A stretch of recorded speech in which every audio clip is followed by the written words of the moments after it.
हाँ, क्या टॉपिक चल रहा था अपना? क्या क्वेश्चन करवाना था? मोमेंटम कंजर्वेशन लॉ का। हाँ, सुनो भाई।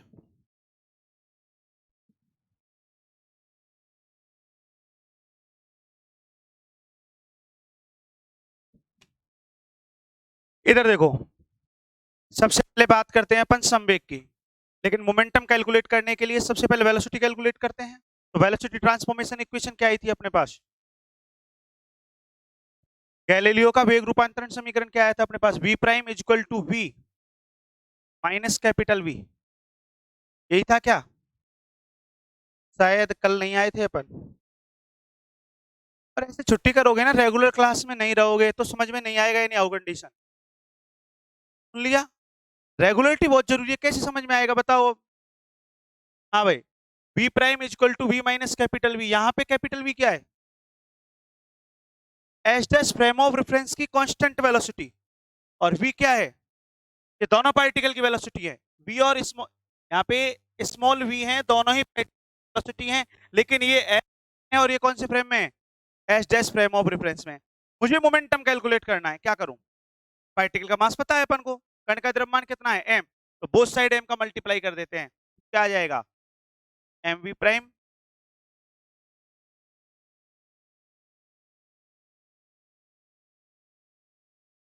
सही लिखा है? एक मिनट, हल्का सा मस्तिष्क का यूज करना।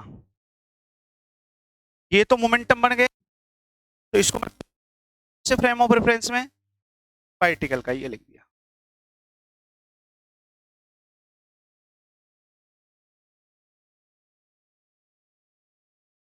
हल्का सा मस्तिष्क लगाना, हल्का को, हल्का सा मैं क्वेश्चन को यहां पर टर्न कर रहा हूं। कोशिश करना जवाब देने की। यदि एग्जाम में क्वेश्चन ऐसे आ जाए, सिद्ध कीजिए कि न्यूटन का द्वितीय नियम, न्यूटन का सेकंड लॉ ऑफ न्यूटन पढ़ाया आपने, गैलीलियन रूपांतरण समीकरण के अंतर्गत निश्चल राशि होता है। Prove that second law of Newton is a invariant quantity in Galilean transformation equation. मस्तिष्क का यूज करो। क्या तुम सिद्ध कर सकते हो? लगाओ हल्का सा दिमाग। मुझे पहले ये बताओ, एम क्या है? Mass of particle. अरे कण का द्रव्यमान है। कण का द्रव्यमान क्या होता है? नियत है। अरे पार्टिकल का मास कांस्टेंट होगा, फिक्स होगा पार्टिकल का मास। और वी क्या है? ये कांस्टेंट वेलोसिटी। तो ये टर्म क्या है? ये कांस्टेंट, ये कांस्टेंट, तो ये टर्म कंप्लीट क्या है? ये पूरा पद कांस्टेंट है।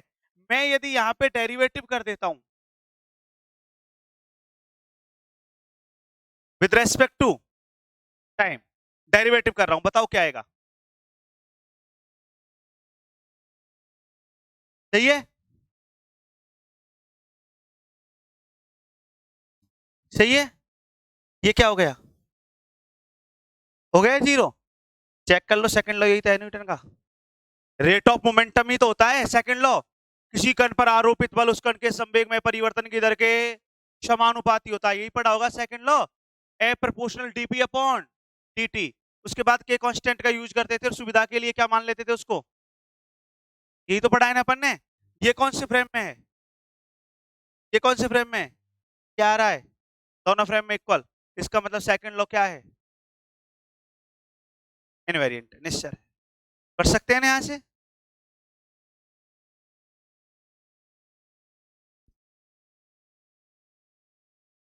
लेकिन अभी हम बात करते हैं संवेग की। कौन सा क्वेश्चन था ये अपना, सेकंड था या थर्ड? देखो तो सॉल्यूशन सेकंड का,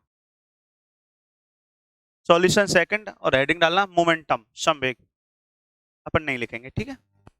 जिनका फर्स्ट डे वो नहीं लिखेंगे। हाँ भाई, लिखो मोमेंटम संवेग। डाल दी हेडिंग, लिखो उसमें वी नो दैट, हम जानते हैं कि product of mass and velocity is known as momentum. हम जानते हैं कि द्रव्यमान और वेग का गुणनफल संवेग कहलाता है। हम जानते हैं कि द्रव्यमान और वेग का गुणनफल संवेग कहलाता है। Product of mass and velocity said to be momentum is known as momentum. It is noted by P vector. इसे पी वेक्टर से निरूपित करते हैं। इसे पी वेक्टर से निरूपित करते हैं। संवेग को किससे व्यक्त करते हैं अपन? लिख दिया। इसके बाद लिखो, लाइन चेंज करके लिखना। गैलीलियो के वेग रूपांतरण समीकरण से, from velocity transformation equation of Galilean, Galileo के वेग रूपांतरण समीकरण से ये लिखो, v prime equal to v minus capital V, v prime equal to v minus capital V।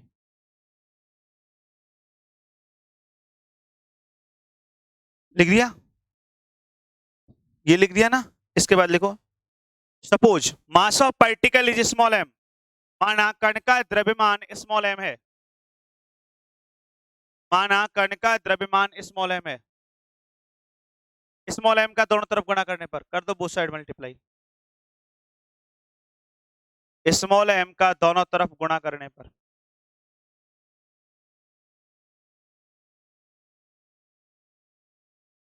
लिख दिया। और इक्वेशन फर्स्ट नोट कर लो।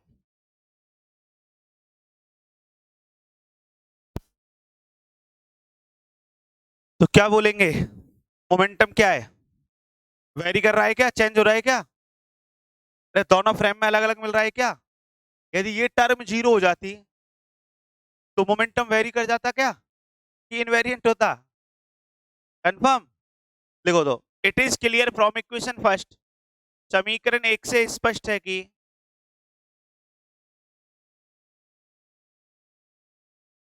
मोमेंटम इज ए इनवेर लिखो, momentum is a variant quantity in Galilean transformation equation.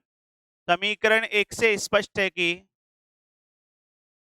Galilean रूपांतरण समीकरण के अंतर्गत संवेग अनिश्चर राशि है।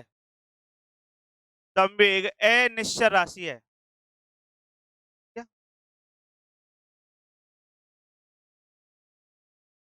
और अपन को इनवेरिएंट किसको दिखाना है? छोटी शेडिंग लगाओ। देखो, मोमेंटम कंजर्वेशन लॉ, संवेग संरक्षण का नियम, मोमेंटम कंजर्वेशन लॉ, संवेग संरक्षण का नियम। क्या होता है मोमेंटम कंजर्वेशन लॉ? हाँ भाई, बिफोर कॉलिजन और आफ्टर कॉलिजन टोटल मोमेंटम क्या होना चाहिए? सेम होना चाहिए। तो लिखो, हेडिंग डाल दी, संवेग संरक्षण का नियम। इसमें लिखो, अकॉर्डिंग टू दिस लॉ, इस नियम के अनुसार,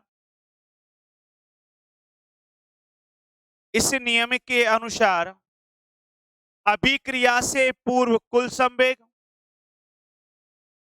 इस नियम के अनुसार अभिक्रिया से पूर्व कुल संवेग, बिफोर रिएक्शन टोटल मोमेंटम, या बिफोर कॉलिजन बोल दो, अभिक्रिया से पूर्व कुल संवेग तथा अभिक्रिया के पश्चात कुल संवेग,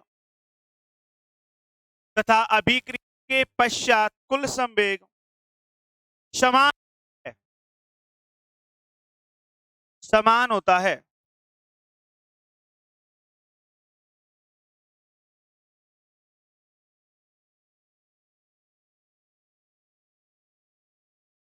एक मिनट बोर्ड पे देखो।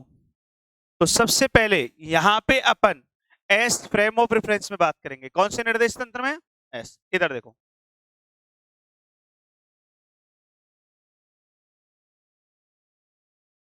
In S frame of reference, S निर्देश तंत्र में बात करते हैं। ये अपन ने दो पार्टिकल मान लिए, इसका मास m1, ये सेकंड पार्टिकल मान लिया, इसका मास m2। ये दोनों कॉलिजन कर रहे हैं, टक्कर कर रहे हैं। तो यहाँ पे बिफोर कॉलिजन, टक्कर से पूर्व, और ये कंडीशन क्या है? आफ्टर कॉलिजन, टक्कर के पश्चात। इधर देखो, बालिक सुन ले, बिफोर कॉलिजन पार्टिकल की वेलोसिटी अपन ने यू शुड नोट कर दी, फर्स्ट पार्टिकल के लिए 1 लगा दिया, सेकंड के लिए लगा दिया। आफ्टर कॉलिजन वेलोसिटी किससे नोट कर दी अपन ने? v से। फर्स्ट के लिए 1 और सेकंड के लिए 2 लगा दिया। ठीक है, कंजर्वेशन लॉ लगाओ। पहले इसका मोमेंटम बताओ, इस पार्टिकल का कितना होगा? m1u1। इसकी बात करेंगे तो m2u2। आपने लिखा है बिफोर कॉलिजन टोटल मोमेंटम, ये टोटल हो गया, इक्वल टू तुल्य होगा किसके इक्वल होगा? After collision. आफ्टर कॉलिजन क्या है मोमेंटम बोलना? m1v1 plus m2v2। सही लिखा है क्या?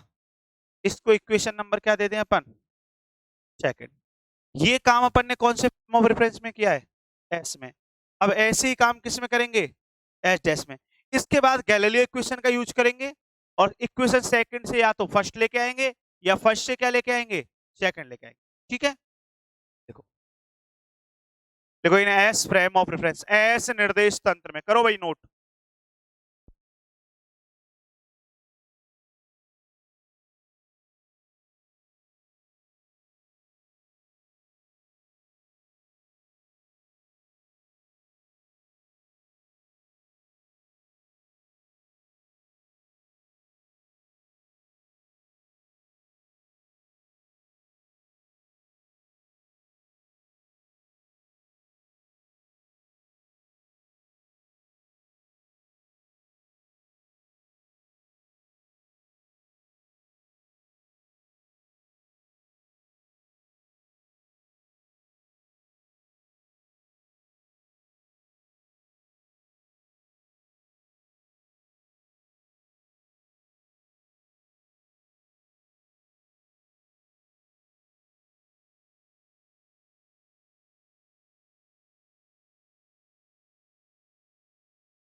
हाँ भाई,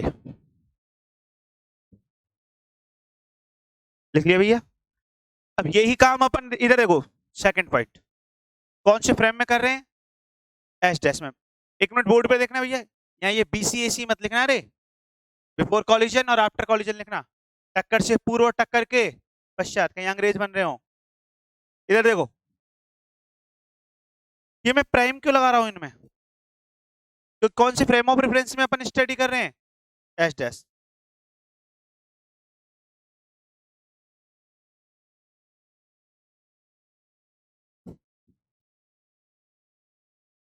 करो नोट। देखो सेकंड पॉइंट करके, in S dash frame of reference, S dash निर्देश तंत्र में, एस डैश निर्देश तंत्र में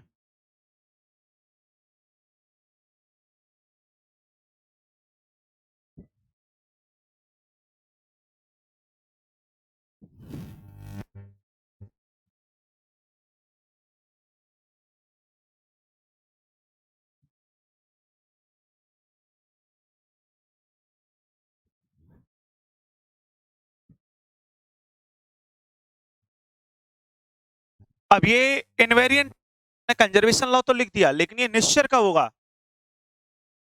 जब दोनों इक्वल आने चाहिए।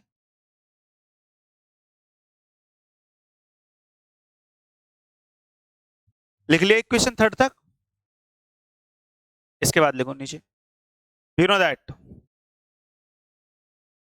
From velocity transformation equation of Galilean, Galileo के वेग रूपांतरण समीकरण से,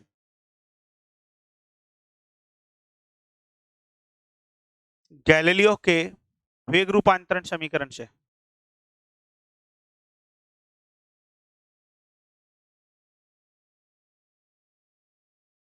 एक मिनट बोर्ड पर देखेंगे, कोई भी नोट नहीं करेगा, पहले सुनना। ये गैलीलियो के जो वेग रूपांतरण समीकरण में नोट कर रहा हूं यहाँ पे, बेटा इधर देख ले।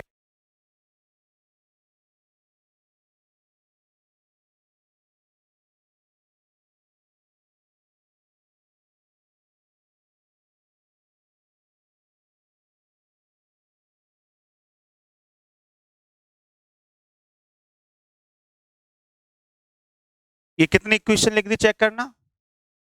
ये 4 इक्वेशन क्यों लिखी पता है? क्योंकि ये बिफोर कॉलिजन कंडीशन है और ये आफ्टर कॉलिजन। ये फर्स्ट पार्टिकल के लिए और ये सेकंड। समझ में आ गया? तो यहाँ पे लिखना है ऐसे एरो लगा के, टक्कर से पूर्व, और यहाँ पे टक्कर के पश्चात, और लिख दो इक्वेशन।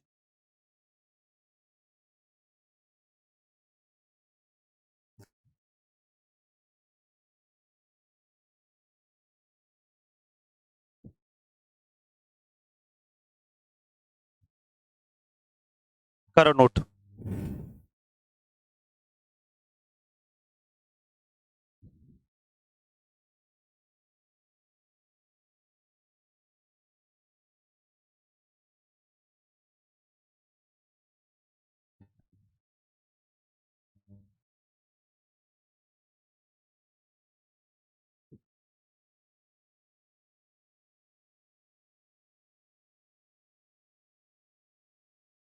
कर लिया नोट? अब क्या करें बताओ? आपके पास H dash frame of reference में मोमेंटम कंजर्वेशन लॉ है, और इक्वेशन थर्ड है, तो इक्वेशन थर्ड में इनकी वैल्यू पुट कर देगा, देखना u1 dash u2 dash v1 dash v2 dash रख दे मान, तो लिखो समीकरण 3 में मान रखने पर।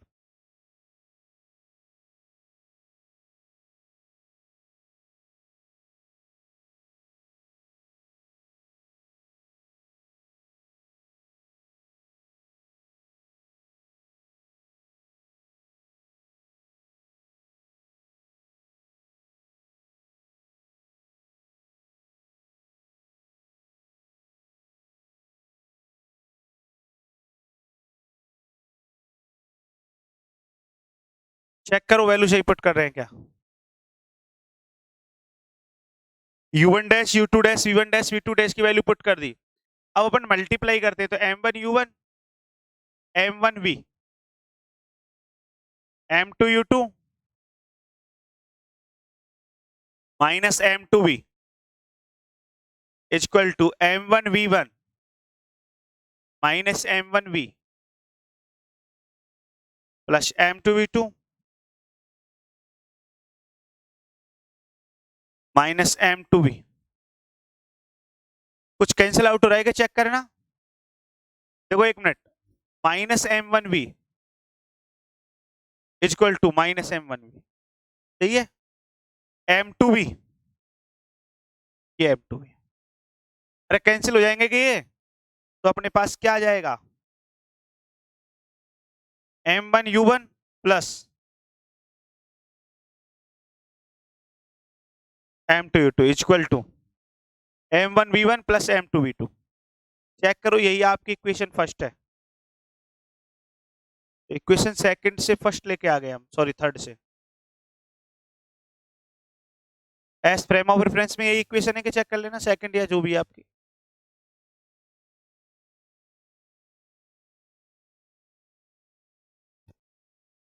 लिख दिया? तो नीचे लिख दो, अतः स्पष्ट है कि it is clear conservation law of momentum is a invariant quantity in Galilean transformation equation. अतः स्पष्ट है कि संवेग संरक्षण का नियम गैलीलियन रूपांतरण समीकरण के अंतर्गत एक निश्चय राशि है।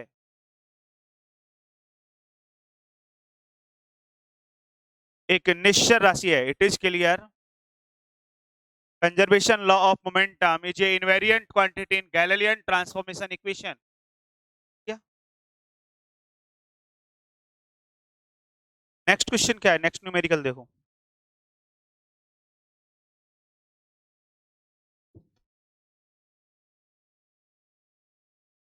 एनर्जी कंजर्वेशन लॉ करें तो कैलकुलेट एनर्जी कंजर्वेशन लॉ लिखो।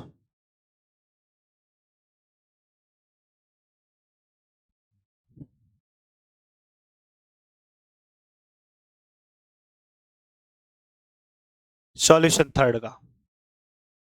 हाँ भाई, अब बात एनर्जी कंजर्वेशन लॉ करते हैं, ऊर्जा संरक्षण का नियम।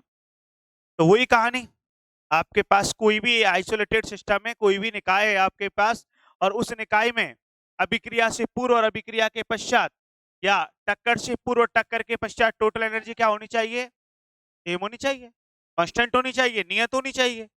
ठीक है, यदि एनर्जी कांस्टेंट है तो वहां पे एनर्जी क्या हो जाएगी, कंजर्व क्वांटिटी हो जाएगी। अरे ऊर्जा एक क्या हो जाएगी, संरक्षित राशि। यही तो आपका एनर्जी कंजर्वेशन लॉ है, ऊर्जा संरक्षण का नियम यही तो है आपका। तो लिखो सॉल्यूशन थर्ड, हेडिंग डालो एनर्जी कंजर्वेशन लॉ, ऊर्जा संरक्षण का नियम, एनर्जी कंजर्वेशन लॉ, ऊर्जा संरक्षण का नियम। देखो according to energy conservation law, ऊर्जा संरक्षण नियम के अनुसार ऊर्जा संरक्षण नियम के अनुसार अभिक्रिया से पूर्व कुल ऊर्जा before reaction total energy is equal to after reaction total energy. अभिक्रिया से पूर्व कुल ऊर्जा, फिर कॉमा लगाओ, अभिक्रिया के पश्चात कुल ऊर्जा के तुल्य होनी चाहिए।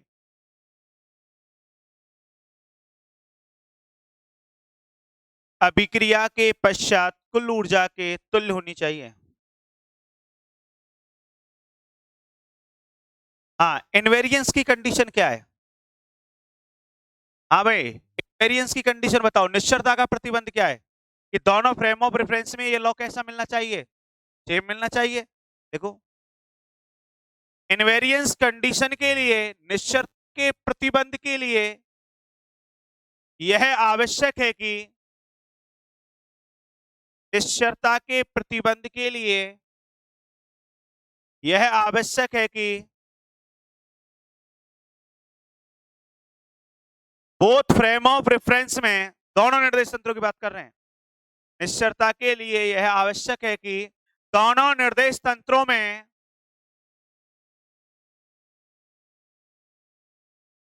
ऊर्जा संरक्षण का नियम, conservation law of energy, same find होना चाहिए। ऊर्जा संरक्षण का नियम समान प्राप्त होना चाहिए। ऊर्जा संरक्षण का नियम समान प्राप्त होना चाहिए, मतलब जो आपको एस में मिल रहा है वही किस में मिलना चाहिए, एस डैश में।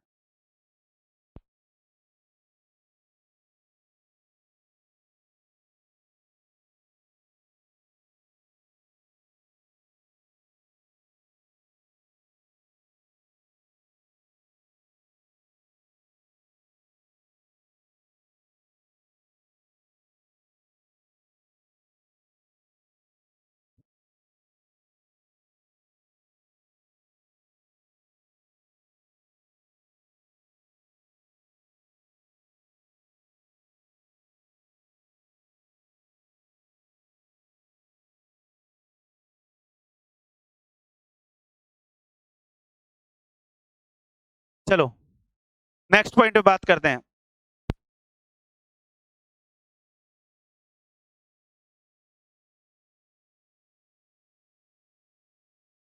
इधर देखो, अब बात करते हैं अपन कंजर्वेशन लॉ की। तो कहानी वही, पहले एस फ्रेम में, फिर कौन सी फ्रेम में, एस डैश में। बोर्ड पर देखना।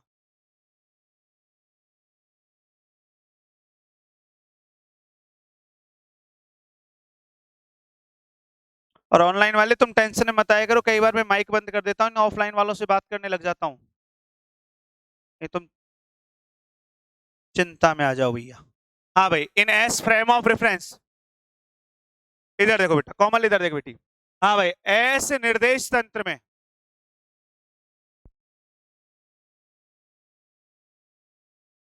इन S frame of reference, S निर्देश तंत्र में, एस निर्देश तंत्र में कैसे कैलकुलेट करेंगे?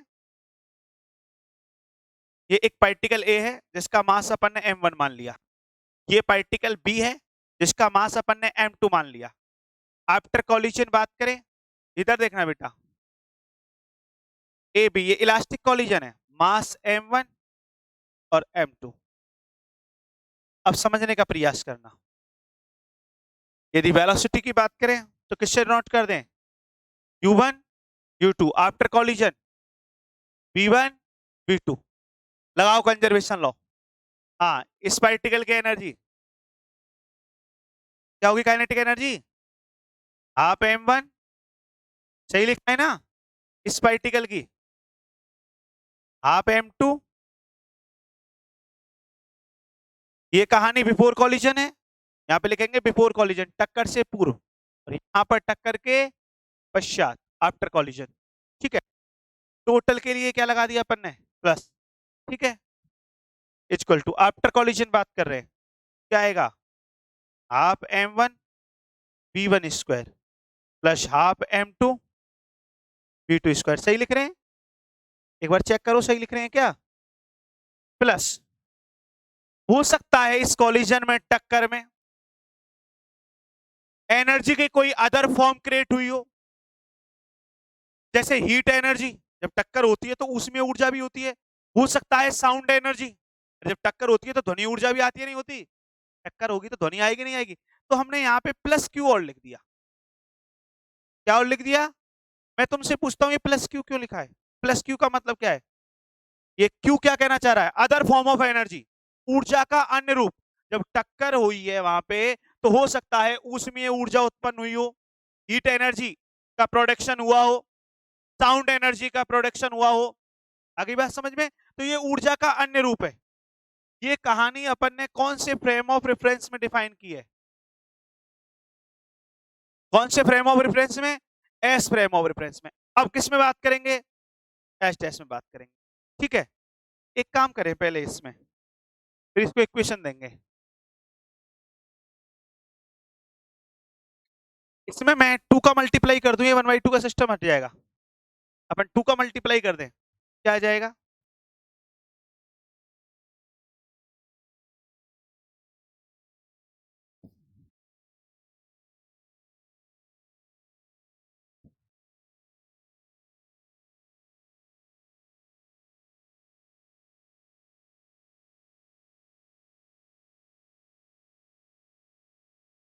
टू का मल्टीप्लाई कर दिया।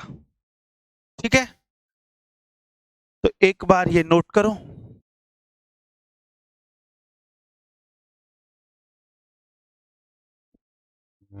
देखो यहाँ पे एस निर्देश तंत्र में, in S frame of reference, यहाँ पे लिखना बिफोर कॉलिजन, यहाँ पे आफ्टर कॉलिजन, टक्कर से पूर्व, टक्कर के पश्चात। करो नोट।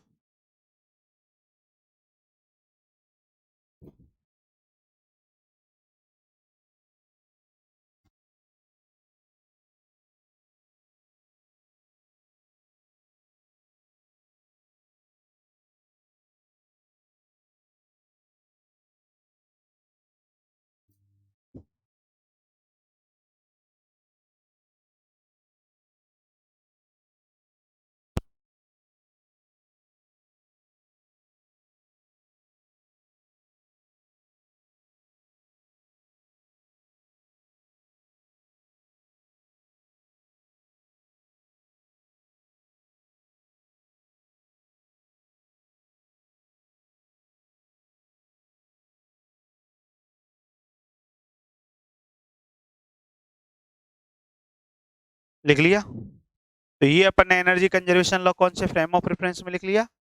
एस। समीकरण 1 लिखा है, वहां पे नीचे लिखो हेयर। समीकरण जो आपने 1 लिखा है वहां पे नीचे लिखो, यहां बताओ क्यू किसको डिनोट करेगा? Other form of energy. लिखो यहां क्यू ऊर्जा के अन्य रूप को प्रदर्शित करता है, एनर्जी की अदर फॉर्म को डिनोट करता है। ब्रैकेट में लिखना चाहो तो लिख देना, heat energy, sound energy, etc।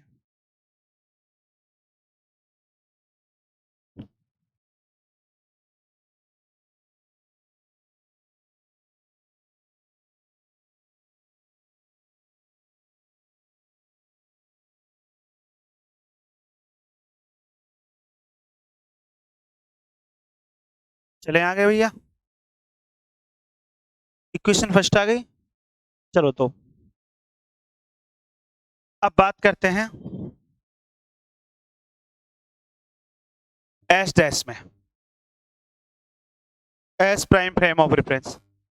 Check करना सही लिख रहे हैं, देखना बेटा। अब देखो एक मिनट, अरे ज्ञानी इधर देख ले, अब यहाँ पे जो डैश लगाएगा ना उसको हल्का सा तिरछा लगाना है ऐसे, नहीं घात 12 बन जाएगा, पावर 12 से लगेगा तो ऐसे लगाना तिरछा है, ठीक है।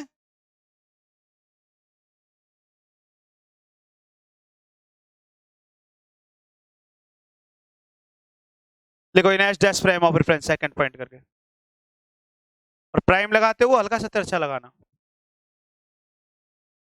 जिससे पावर 12 से नहीं लगे।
कर लिया नोट इक्वेशन सेकंड। अब अपन को क्या करना है, हाँ भाई u1 dash u2 dash v1 dash v2 dash के अपने पास कहां से, गैलीलियो के वेग रूपांतरण समीकरण से, तो लिखो we know that, equation second के बाद लिखो बेटा, समीकरण 2 के बाद लिखो, हम जानते हैं कि from Galilean velocity transformation equation, हम जानते हैं कि गैलीलियो के वेग रूपांतरण समीकरण से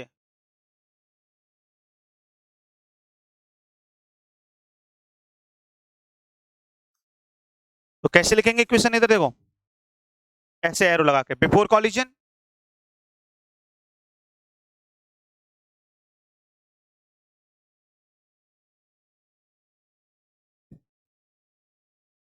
ये लिखो, बिफोर कॉलिजन टक्कर से पूर्व, सही लिखा है कि टक्कर से पूर्व, चेक करो, अरे यू है ना वेलोसिटी, और इसके बाद आफ्टर कॉलिजन टक्कर के पश्चात किससे वेलोसिटी नोट कर रखी है,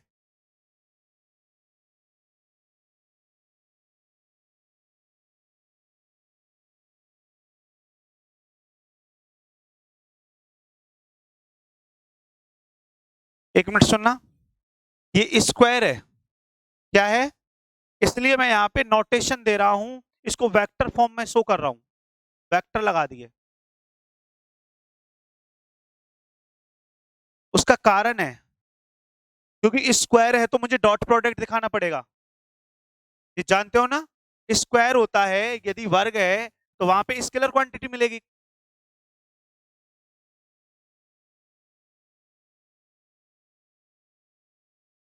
क्या मिलेगा आपको? कंफर्म। और गलती से यहाँ क्रॉस प्रोडक्ट होता तो मान लो ए क्रॉस बी होता, ए क्रॉस एक तो जीरो आएगा, सेल्फ क्रॉस प्रोडक्ट, तो मान लो ए क्रॉस बी होता, क्रॉस प्रोडक्ट में वेक्टर क्वांटिटी मिलेगी। हम जानते हैं वेक्टर के जो प्रोडक्ट होते हैं, सदिश के जो गुणन होते हैं वो दो प्रकार के होते हैं, एक डॉट होता है और एक क्रॉस होता है। डॉट में कैसी राशि मिलती है? स्केलर। आपको जो रिजल्ट मिलता है वो क्या मिलता है? स्केलर। और क्रॉस में जो रिजल्ट मिलता है वो क्या मिलता है? वेक्टर। पढ़े नहीं है तो अपन ने? एक मिनट सुनना, ये स्क्वायर है क्या? अरे स्क्वायर है क्या? स्क्वायर है तो कन्फर्म है अपन को कौन सा प्रोडक्ट यूज लेना होगा? Dot product. अरे स्क्वायर है तो कौन सा प्रोडक्ट यूज लेना होगा? अब बोर्ड पर देखो भाई, बाद में नोट करेंगे। समीकरण 2 है, इसमें मैं वैल्यू पुट करूंगा इक्वेशन सेकंड में। u1 डैश का मान ये रहा, u2 डैश का मान, ध्यान सुनना,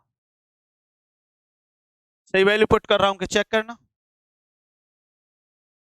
अब बाद में नोट करेंगे, प्रत्येक का ध्यान बोर्ड पर होना चाहिए, बाद में नोट करेंगे भैया। इधर देख ले रे ज्ञानी, सुन ले बालिक। m1 u1 डैश का स्क्वायर, क्या मान लिखेंगे अपन? का स्क्वायर। सही लिखा है? हाँ, ये बताओ m2।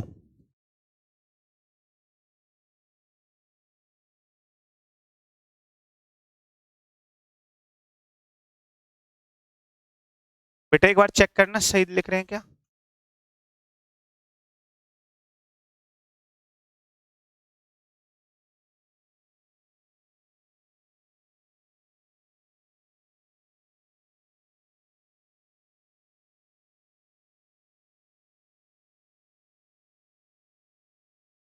चेक करो सही लिखा है क्या। अभी होली स्क्वायर को ओपन करते हैं अपन। कैसे ओपन करेंगे बोलना इसको?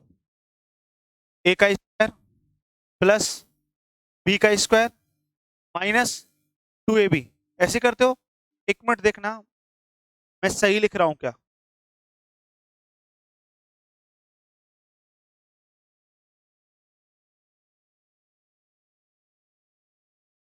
ये वेक्टर क्यों लगाया ये आपको बता रहा हूं, देखना।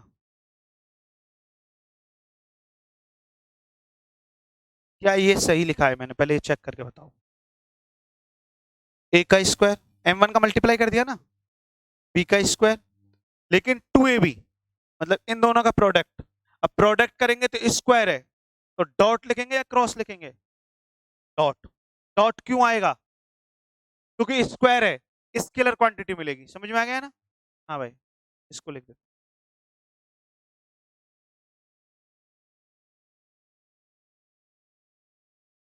आधे तो ये सोच रहे होंगे ग्रेजुएशन में क्या पढ़ा रहे हैं ये।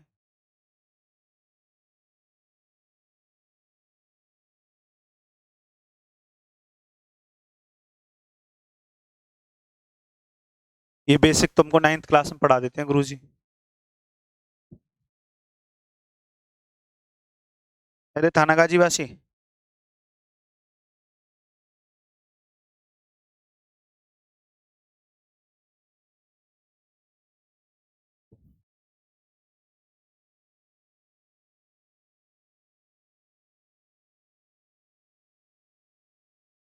सही लिख रहे हैं, चेक करना।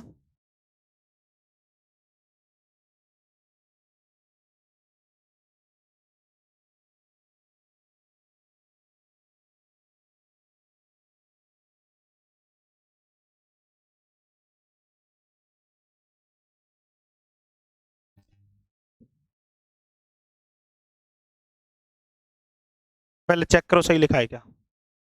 कुछ कैंसिल हो रहा है क्या?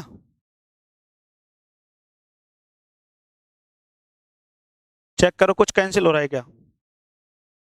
ये m1v स्क्वायर सही है क्या? ये m2v स्क्वायर सही, क्या कैंसिल? तुम एक बात ध्यान से देखो,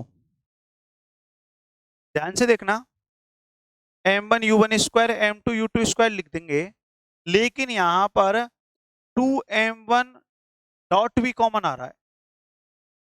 आप यदि ध्यान से देखो इन दोनों में, मतलब मैं यदि 2v को बाहर निकाल लेता हूं तो अंदर ही रह जाएगा m1u1 और यहाँ m2u2। ठीक है, ये मोमेंटम बन जाएगा। एक मिनट देखना, m1u1 square plus m2u2 square, board पे देख, -2 m1u1 प्लस m2u2।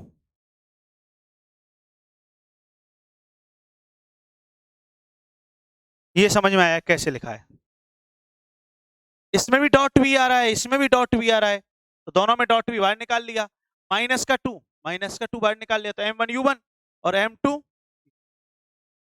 सही है। अब जो काम एलएचएस में किया है वही काम किस में करते हैं अपन?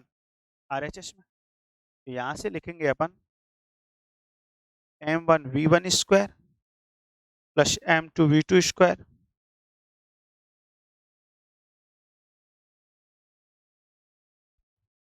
यहाँ पे भी आ रहा है कुछ कॉमन पार्ट, देखना, -2 और डॉट भी, तो क्या बनेगा?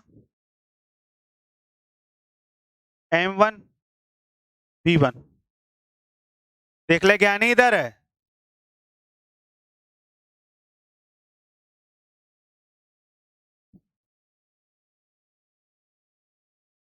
सही लिखा है कि चेक करो। इसके बाद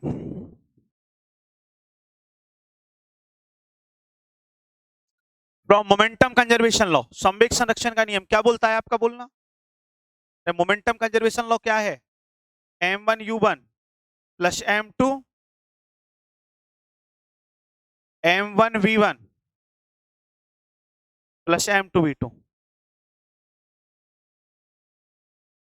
एक बार चेक करके ये बताओ अपन ने सही लिखा है क्या momentum conservation law?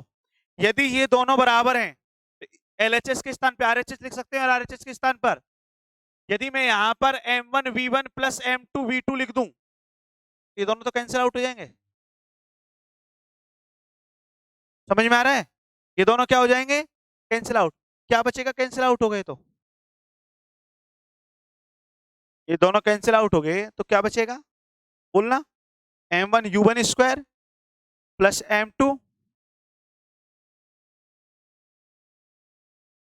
m1v1 square plus m2।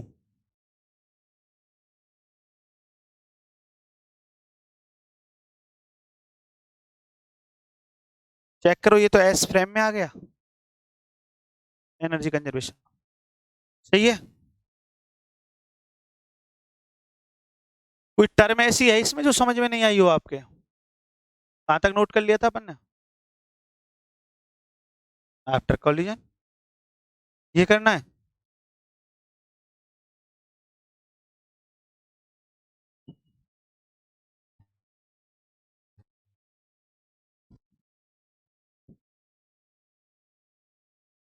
और बेटा अब क्लासेज आपको ऑनलाइन वालों यूट्यूब पे नहीं मिलेगी, एप्लीकेशन पे मिलेगी, तो 9782 वाले नंबर पे कॉल कर लेना जो पट्टी पे चल रहे हैं, 9782491592 वाले नंबर।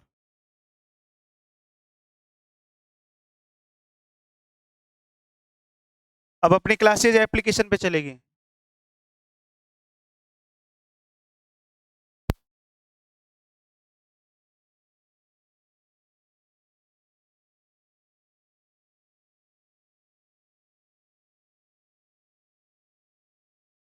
करो नोट भैया।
सेकंड चैप्टर स्टार्ट करेंगे। इसमें एक क्वेश्चन रहा है, उसको करके कल न्यूमेरिकल को, इसके बाद सेकंड चैप्टर स्टार्ट करेंगे, STR, special theory of relativity.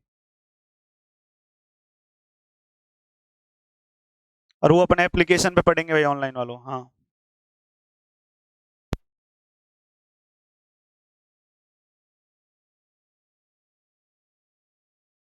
चलो ठीक है भाई, राधे राधे।